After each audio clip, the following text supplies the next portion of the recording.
Hello, everyone, and welcome back to another episode of What If Grad School Was Useful, actually, your favorite Hope Corps podcast about professionalization for grad students, postdocs, and really anyone who is interested in their options outside of the academy. Today, we're bringing back our segment, What Does That Word Mean? This episode is dedicated to a dear friend of mine who I was talking to recently. So, this friend did everything right if you believe that there is a right way to get and use a graduate degree.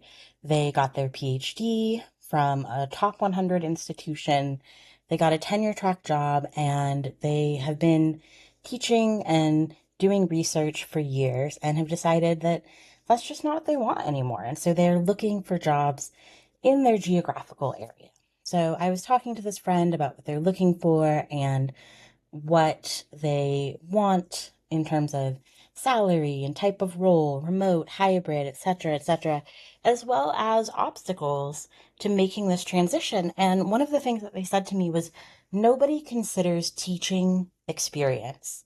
And that is true. And there's so many layers to why that is true. That is what we are dedicating this episode to. And honestly, there's so many layers to what teaching translates to in non-academic roles that I don't think we'll get through it all in this episode. In this episode, we're going to cover kind of the big picture and the basics. We may come back to this because when you're translating academic skills into non-academic roles, two of the terms with the most meanings are student, that is number one, and teacher or teaching, that is number two. And you can kind of see, I think, that where the confusion comes from because even within our world of higher ed and the academy, teaching doesn't always have a neat translation. So, for instance, I have worked with international graduate students who got an offer letter saying, you have a teaching assistantship, you will be a teaching assistant, and for that, we'll cover your tuition and your healthcare and we'll give you a stipend. And they were shocked and unprepared to learn that they were the instructor of record on a course. So, when it comes to being in graduate school, um, that's where we can see this doesn't have a cohesive meaning even within our niche, within our world. It doesn't have a cohesive meaning necessarily from institution to institution. So teaching can mean a lot of things. So I'm going to start really quickly on the kind of common things that you can be as what's lumped under teaching assistant at most places. So there's generally kind of three levels to being a teaching assistant. The first is being a grader. So you get a small stipend as a teaching assistant to mostly grade the assignments, especially if this is a really large intro class.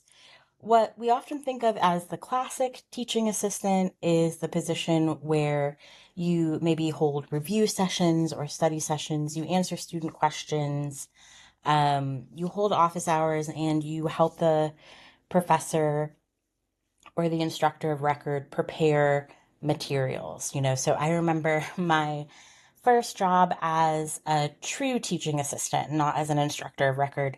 One of the things that I was responsible for was going to the library and getting DVDs.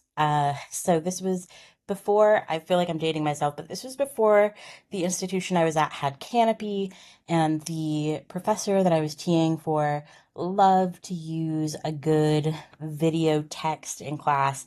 And so I was responsible for putting certain DVDs of like documentaries or relevant films on hold at the library, picking them up, taking them to class, dropping them back off. Now we mostly have Canopy, so that process is a lot easier. But that's kind of like a very typical TA duty, is doing those kind of errands for the instructor of record.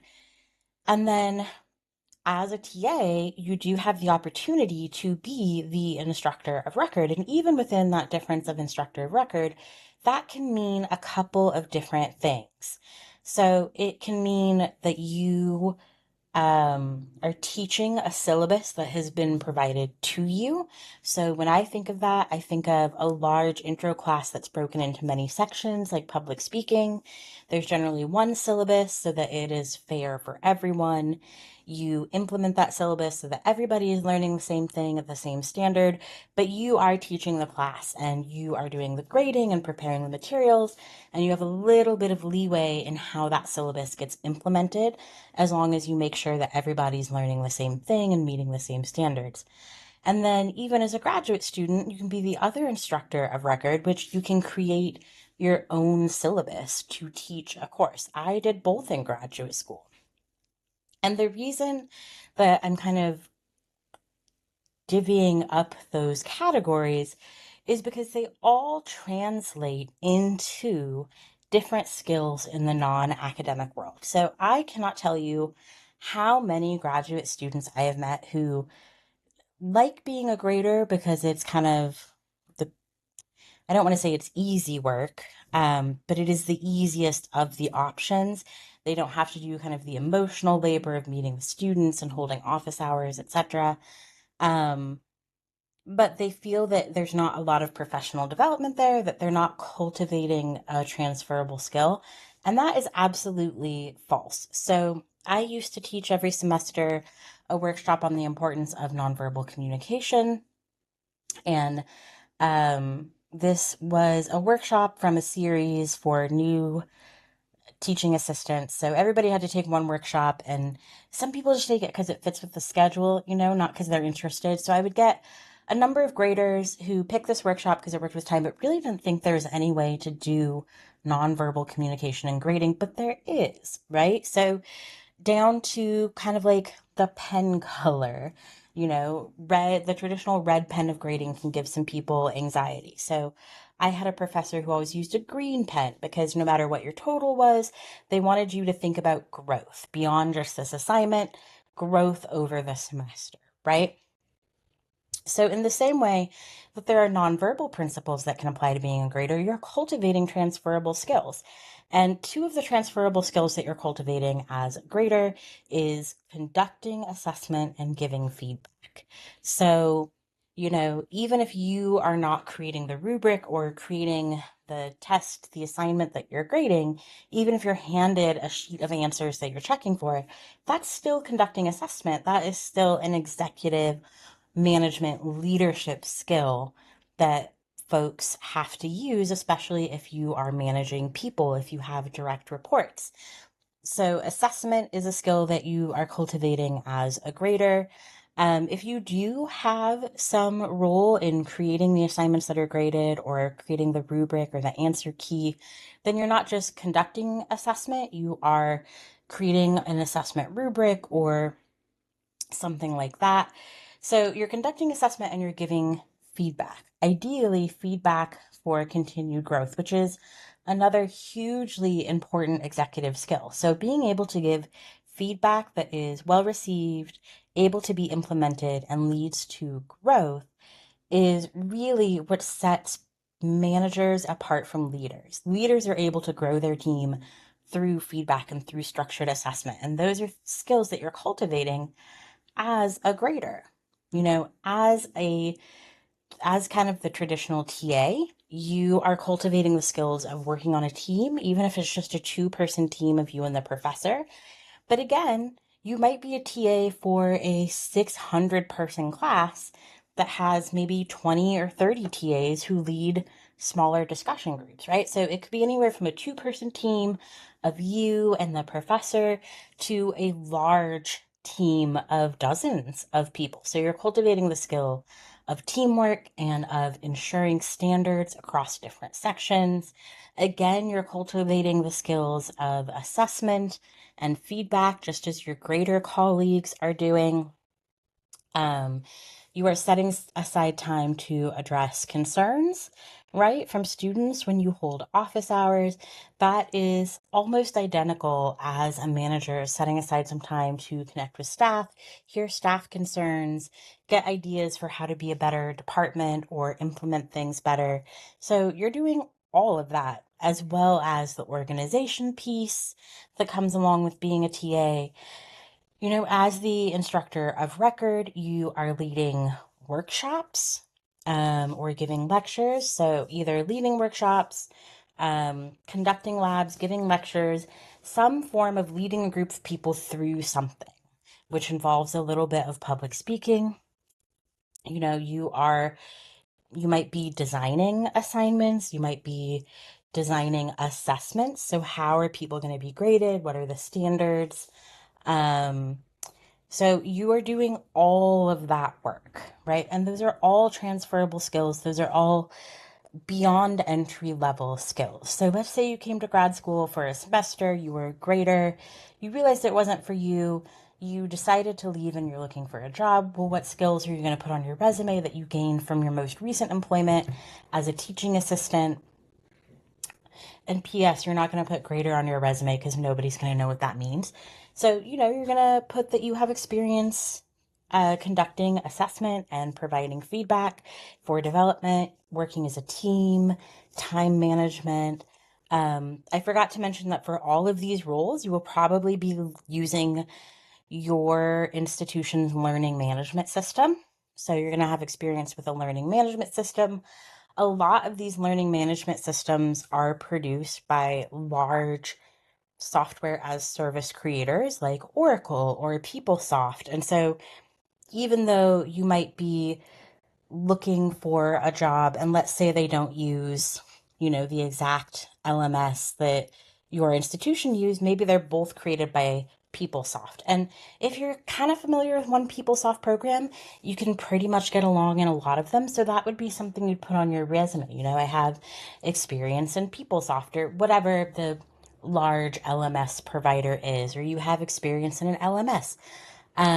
Maybe you have experience as a TA of formatting content for different presentation styles, uploading it to an LMS, presenting it on a screen in a meeting, making sure that people have a transcript, that it is accessible to people of different ability levels, etc. Those are all skills that you're gaining, right?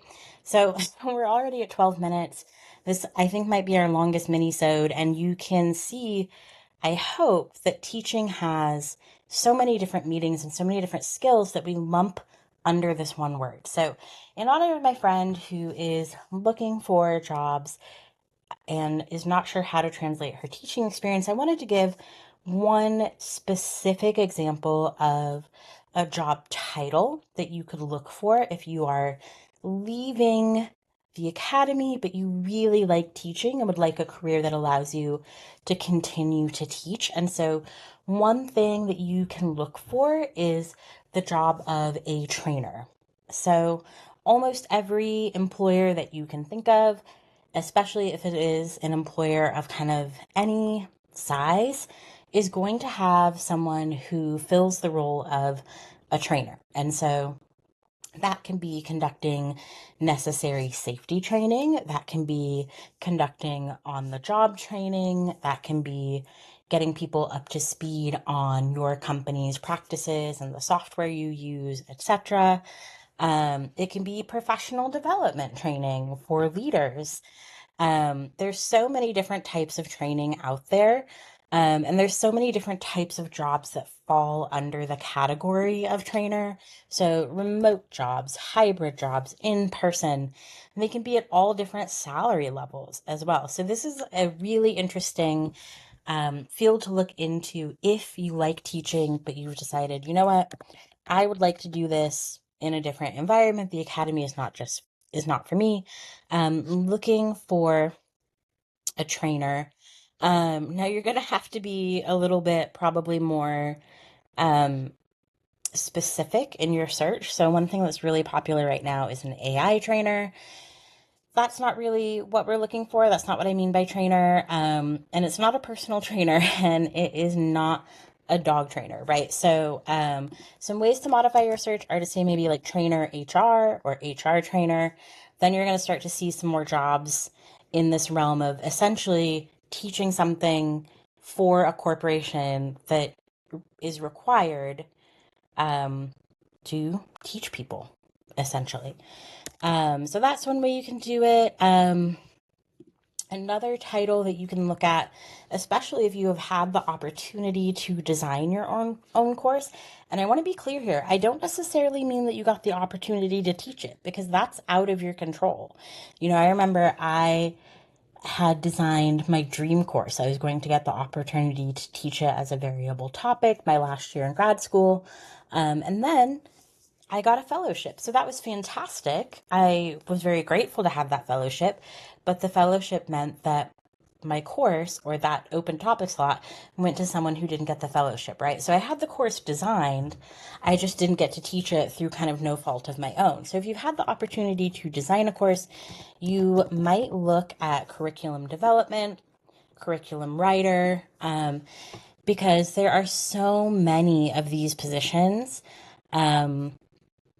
for, again, nonprofits, for government roles, and for industry entities who kind of need you to come up with a cohesive curriculum to onboard people to a new role, or to meet industry-wide continuing education credits, or to do professional development for people that they want to promote internally, etc.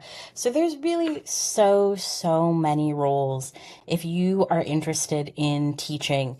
It's about translating it. So my two kind of hard recs for you today are to, if you're interested in teaching and would like to know what kind of teaching roles are available to you outside of the academy, look for a trainer, look for an HR trainer, corporate trainer, or look for curriculum development or curriculum design. So I hope that helps. Again, as you could tell, I could talk about this topic for a good amount of time, as there's really so many kind of skills and parallels in what we lump under teaching. So we will definitely come back to this. We will have another "what does that word mean" teaching section. But I wanted to cover it today in honor of my friend who is looking for a new position. If you are looking for a new position like my friend and want to know how to translate your teaching, I hope that this helps. If it brought up any questions, or you would like me to go into more depth on any of the things that we talked about today, do feel free to leave that in the comments and I will address them as soon as I can. Have a great day.